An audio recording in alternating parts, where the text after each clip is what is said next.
Look around you. Look back through the pages of time. What do you see? We build civilizations of breathtaking beauty. We write music that can make the soul weep. We reach for the stars themselves. And yet, the same shadows follow us wherever we go. History is a long, repeating story of war, of one group trying to dominate another. Empires rise on the promise of peace and justice, only to crumble under the weight of their own corruption. We read about heroes. We read about villains, but so often the line between them seems to blur. It is a pattern, an echo that reverberates through every generation, a persistent drumbeat of conflict and sorrow. This same pattern exists not just in the grand scale of history but inside each of us. Think about your own life. You make a promise to yourself, to be more patient, to be more kind, to finally break a bad habit. For a while you succeed, you feel the satisfaction of doing the right thing. But then, in a moment of weakness, stress or anger, you find yourself right back where you started. We hurt the people we love the most, we know what is right, yet we struggle. It is a private battle fought in the quiet chambers of the heart. We have a deep, innate sense of justice. We dream of a better world. We cry out against the evils we see on the news, the suffering of the innocent, the greed that destroys communities. But the very same potential for darkness that we condemn in others, we can find lurking within our own thoughts and motivations. We imagine perfection, yet seem incapable of achieving it on our own. Why does this cycle repeat? We have more knowledge, more technology, more resources than ever before, and still hatred, division, and personal failure remain. Perhaps the problem is not only outside us. The Christian story offers a diagnosis for this condition. It is a bold, and for many, a difficult one. It is called sin.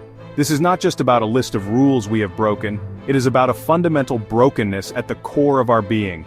The idea of original sin suggests humanity is not born neutral but with a bent toward self-interest and rebellion against our Creator.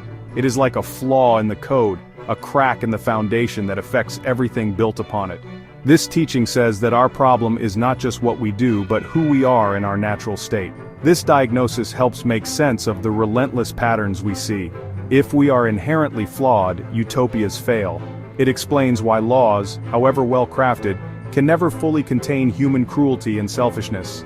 The problem is not the system, it is the people running the system. Until the human heart is changed, we will keep recreating the same problems, in new forms and with new technology.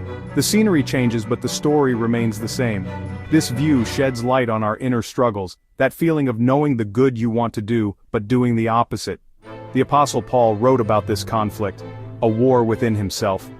Christianity says this inner turmoil is a symptom of our fallen nature. This is not a message of condemnation but realism. We were created for goodness and connection, but sin has alienated us. It confronts the darkness directly, calling it what it is, a deep, spiritual brokenness we cannot fix on our own.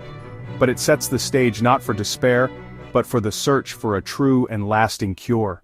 Of course, Christianity is not the only voice trying to make sense of human suffering. Other worldviews offer their own explanations. Each proposes a diagnosis and a remedy. Secular humanism places faith in humanity. It sees problems as ignorance, poverty, and flawed social structures. The solution: education, better science, improved systems, the ladder of human progress. Buddhism looks inward. It teaches that suffering rises from desire, attachment, and ignorance. The remedy is mindfulness, meditation, and the extinguishing of craving. Islam sees the human problem as forgetting our duty to God. People are born pure but led astray by weakness. The solution: submission through prayer, charity, fasting, and obedience to divine law. Each perspective holds a piece of the truth. Education helps, taming desire is wise, submission can bring order. But Christianity argues these are often only symptomatic remedies, helpful yet incomplete. You can educate a person, tame desires, or strive to obey, but the inherent flaw within us makes perfect obedience and lasting change unreliable. Christianity claims these paths ultimately rely on human effort, the very thing that has proven unreliable. So where does that leave us?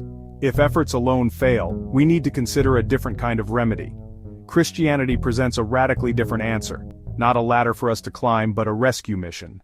This is where the Christian solution presents something radically different. It is not a path of self-improvement, but a rescue mission. It is called grace, unearned favor. God comes down to us. Other worldviews propose ladders we must climb to earn salvation. Christianity says the ladder is broken, God came down to us. The solution is not found in what we do for God, but in what God has done for us through Jesus Christ. Jesus was not merely a moral teacher, he lived the perfect life we could not live, then willingly died on a cross. His death is presented as substitution, taking the penalty for our brokenness on himself. His resurrection is the proof, the ultimate victory over sin and death. It offers a new beginning for all who believe. This leads to a changed heart.